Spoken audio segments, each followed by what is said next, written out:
Bonjour à tous, Kevin pour Ethic et le Goms. Dans cette vidéo, on va aborder l'intégration et le paramétrage des campagnes. À partir du moment où votre structure sera prête sur AdWords Editor, on va voir comment est-ce qu'on va l'intégrer et la publier sur Google AdWords.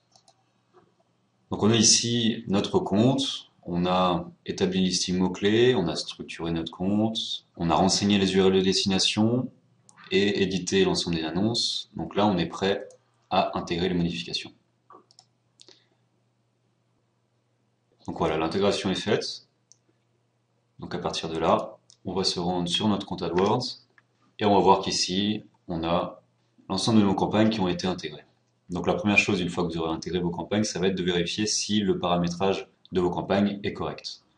Donc là, on va se rendre sur la première campagne, dans les paramètres, et on va vérifier chacun des paramètres.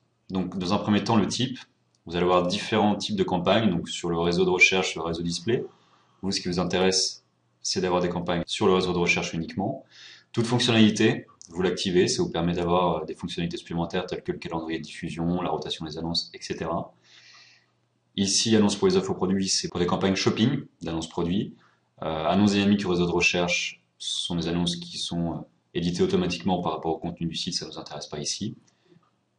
On enregistre toute fonctionnalité réseau de recherche. Ensuite, au niveau des réseaux, donc vous avez ici réseau de recherche Google, donc communication uniquement sur le moteur de recherche Google, et on a ici la possibilité d'activer ou désactiver des moteurs de recherche qui sont partenaires de Google, tels que Orange par exemple ou Ask.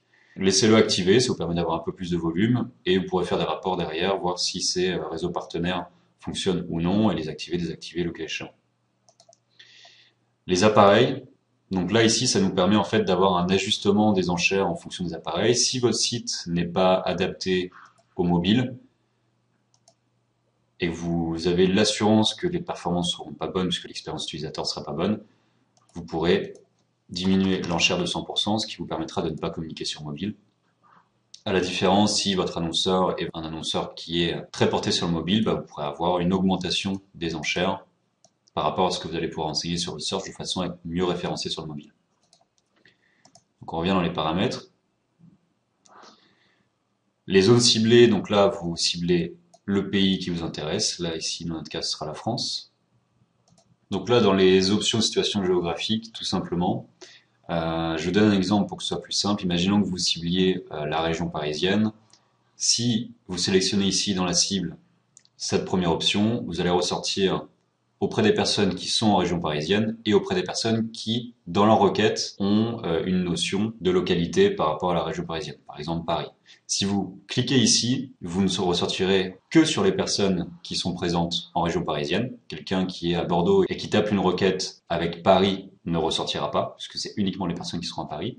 Et ici, à l'inverse, vous ne ressortirez pas auprès des personnes qui sont situées à Paris. En revanche, quelqu'un qui est à Bordeaux et qui tape une requête avec la notion de Paris, vous ressortirez dessus. Donc ça, c'est vraiment très pointilleux quand vous avez des campagnes de géolocalisation. Je vous conseille de sélectionner cette première option qui est recommandée par Google. Idem pour les exclusions, c'est le même principe.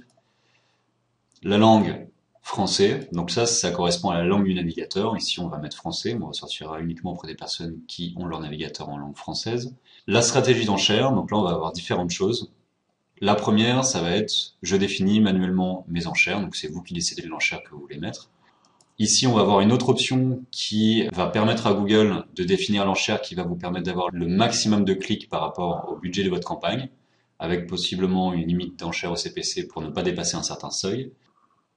Ici, on va avoir donc la priorité aux conversions, donc ça c'est uniquement à partir du moment où vous avez suffisamment de données de conversion pour que Google puisse se permettre une optimisation à la conversion.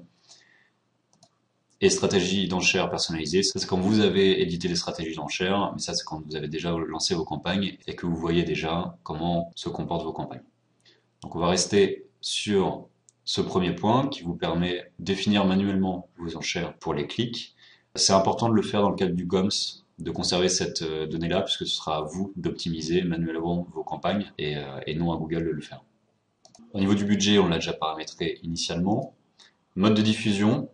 Donc ça, c'est au niveau de la diffusion des annonces. Et si vous cochez cette première option, vous allez avoir donc une diffusion à intervalles réguliers de vos annonces. Et vous avez aussi la possibilité de sélectionner en accéléré. Donc là, Google, en fonction de votre budget, va diffuser vos annonces en accéléré jusqu'à ce que le budget soit épuisé. Donc ça peut se faire en 3 heures, alors que si vous faites en standard, il va diffuser des annonces à intervalles réguliers et vous pourrez tenir toute la journée. Les extensions d'annonces seront gérées au niveau de l'onglet extension spécifiquement. Ensuite, au niveau des paramètres avancés, on va avoir donc la planification des campagnes. Vous pouvez mettre une date de fin de votre campagne. La campagne se mettra en veille automatiquement arrivé à cette date. Le calendrier de diffusion des annonces, donc ça c'est quand vous avez vraiment des spécificités au niveau de votre annonceur, où vous allez pouvoir décider du jour, de l'heure à laquelle vous souhaitez communiquer. Par exemple, on sait que sur le B2B, les professionnels sont davantage présents sur les heures de bureau, donc exit les horaires du matin dans les transports, les horaires du midi ou le soir ou même le week-end.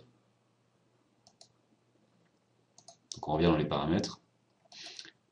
Diffusion des annonces, donc là ça va être de paramétrer la rotation des annonces, donc comment est-ce que Google va définir la rotation de ces annonces. Optimiser pour les clics, ça veut dire que Google va proposer l'annonce qui a le meilleur taux de clic. L'optimiseur de conversion, Google va proposer l'annonce qui génère le maximum de conversion. Là, idem, ce ne sera qu'à partir du moment où Google aura suffisamment de données de conversion pour pouvoir le faire. Donc là, vous allez avoir alterné de manière régulière. Chacune des annonces de votre groupe d'annonces, il va la diffuser de la même façon. Et à 90 jours, à partir du moment où il aura suffisamment de données, il ne diffusera que celle qui a le meilleur taux de clic. Alterner indéfiniment, c'est tout simplement que Google va diffuser de la même façon chacune de vos annonces dans votre groupe d'annonces, et ce de façon indéfinie. Option de correspondance mots-clés. Donc là, c'est par rapport au ciblage exact. Si vous cochez inclure le pluriel, les fautes d'orthographe et les autres variantes proches, par exemple sur un mot-clé tel que chaussettes rouges achetées en exact, par exemple au singulier, pourrait aussi ressortir sur chaussettes rouges au pluriel. Test, ça c'est pour faire de l'A/B testing, c'est un petit peu avancé, on va pas en parler ici. Les exclusions d'adresse IP, idem.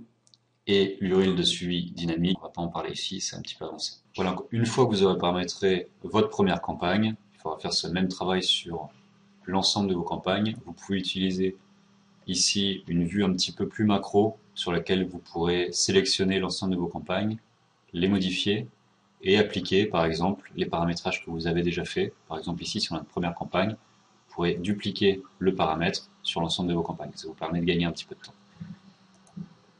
Donc voilà, c'était comment intégrer et bien paramétrer sa campagne Google AdWords. Merci de votre attention et à bientôt.